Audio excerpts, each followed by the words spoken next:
everyone, welcome back to my channel, and today I'm going to explain you chapter agriculture, and this is chapter number 4.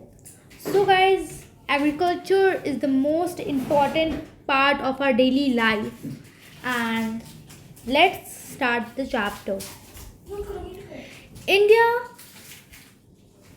okay, sorry, India is an agriculture important country. India जो है वो agriculturally बहुत ही ज़्यादा important country है. 2/3 of its population engage in agricultural activities. जो India का 2/3 है उसका इतना हिस्सा एग्रीकल्चर को जाता है. ओके गाइस, इतना तक समझ में आ ही गया आपको. Agriculture is a primary activity which produce most of the food that we consume. Agriculture कौन सा एक्टिविटी है? प्राइमरी एक्टिविटी है, और जो फूड होता है वो जिस प्रोड्यूस होता है और वो ही फूड हम लोग कंज्यूम भी करते हैं. ओके गाइज, अब यहाँ पे देखते हैं. Beside food grains it is also produce raw material for various industry. तो ये बहुत सारे रॉ मटेरियल भी प्रोड्यूस करते हैं बहुत सारी इंडस्ट्रीज़ के लिए. जैसे कि कॉटन इंडस्ट्री.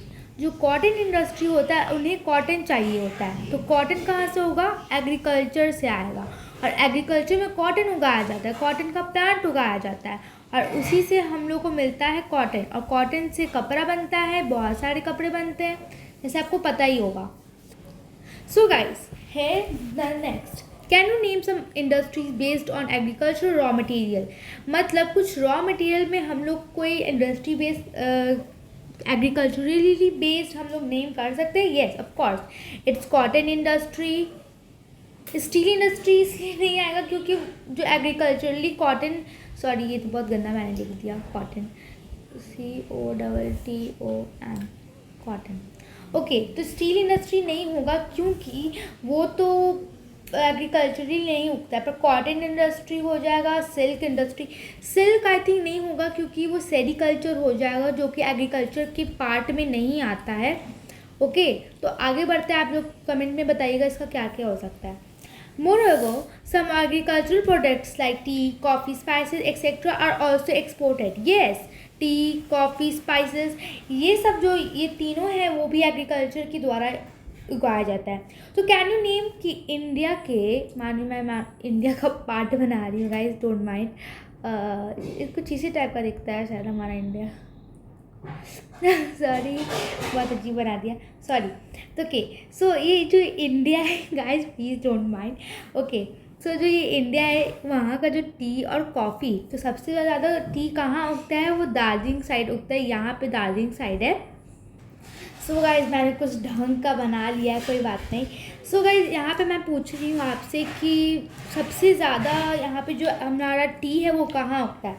तो एक हो गया यहाँ पे असम साइड, फिर दार्जिलिंग हो गया, फिर उसके बाद हाँ असम, दार्जिलिंग, यही सब जगह में उगता है. सिक्किम हो गया.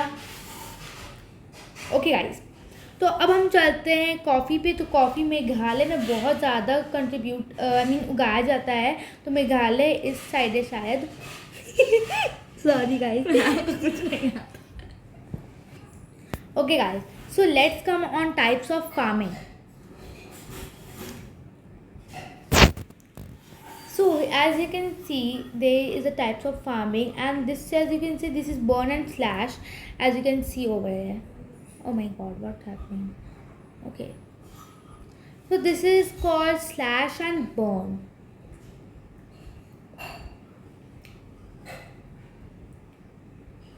तो ये बहुत ही अजीब प्रोसेस है. अजीब नहीं कह सकते, मतलब कि अच्छा प्रोसेस नहीं है, क्योंकि ये लोग क्या करते हैं, मानिए कोई एक लैंड है, उस पर इन्होंने बहुत सारी सब्जियां उगाई, कुछ भी उगाया, इन्होंने बहुत सारा उगाया, ठीक है. फिर इसको जब ये लोग हार्वेस्ट करने के बाद इसे पूरी तरीके से जला देते हैं, एकदम फायर जला देते हैं, जैसे आप देख सकते हो यहाँ पर भी एकदम जला देते हैं. फिर उसके बाद ये इसका जो सॉइल का जो फर्टिलिटी होता है वो बहुत ही ज़्यादा ख़त्म हो जाता है. इसीलिए इसे कहते हैं slash and burn.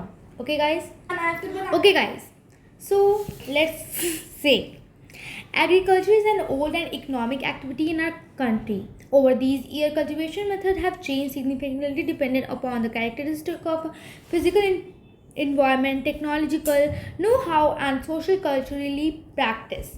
So guys, here it's saying that agriculture जो है बहुत ही पुराने समय से किया जा रहा है इंडिया में, ऑल ओवर द कंट्री में. ओवर दीज ईयर इतने सालों तक जो कल्टीवेशन का मेथड है वो बहुत ज़्यादा चेंज हुआ है, और जल्दी जल्दी भी चेंज हुआ है और बहुत सारा चेंज हुआ है.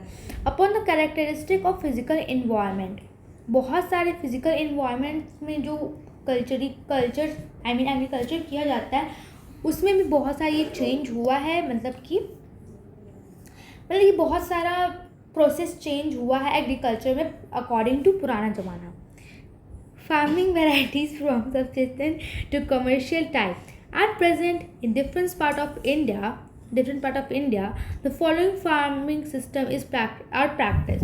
तो कुछ प्रैक्टिस होते हैं इंडिया में, बहुत सारे हैं, तो चलिए हम लोग देखते हैं उसे. So firstly we can see here primitive subsistence farming. Okay guys, this type of farming is still practiced in few pockets of India. यहाँ पे इनका पॉकेट्स ऑफ इंडिया का मतलब है कि बहुत सारे इंडिया के पार्ट में ये जो प्रिमिटिव सब्सिस्टेंस फार्मिंग है वो किया जाता है. अब हम जानते हैं प्रिमिटिव सब्सिस्टेंस फार्मिंग होता क्या है. Primitive subsistence agriculture is practiced on a small patches of land with the help of primitive tools like hoe, dao, and digging sticks, and family, community, and labor. So guys यहाँ पे कहने का मतलब है कि ये जो फार्मिंग होता है इंडिया के मैप पे छोटे छोटे लैंड्स पर होता है, जहाँ पे यहाँ इस पे हो जो एक वो इस टाइप का होता है, इस टाइप का कुछ होता है. फिर उसके बाद एक सिकल होता है, आप लोग जानते होंगे उसे, इस टाइप का दिखता है वो. सो गाइस इस टाइप का दिखता है और उससे भी किया जाता है. और जो फैमिली लेबर होता है, मतलब कि बच्चों को तो पहले जो फार्मर्स होते हैं वो अपने बच्चों को जाने नहीं देते गवर्नमेंट स्कूल वगैरह, तो फिर वो अपने बच्चों को एग्रीकल्चर में पुश करते हैं और उसी को कहते हैं family labour, community labour. Okay, this type of farming depend upon monsoon, naturally fertile or the soil, and sustainability of the environment condition to the grow crops. अब क्रॉप भी ग्रो करने के लिए बहुत सारा हमें वो चाहिए होता है, कंडीशन चाहिए होता है.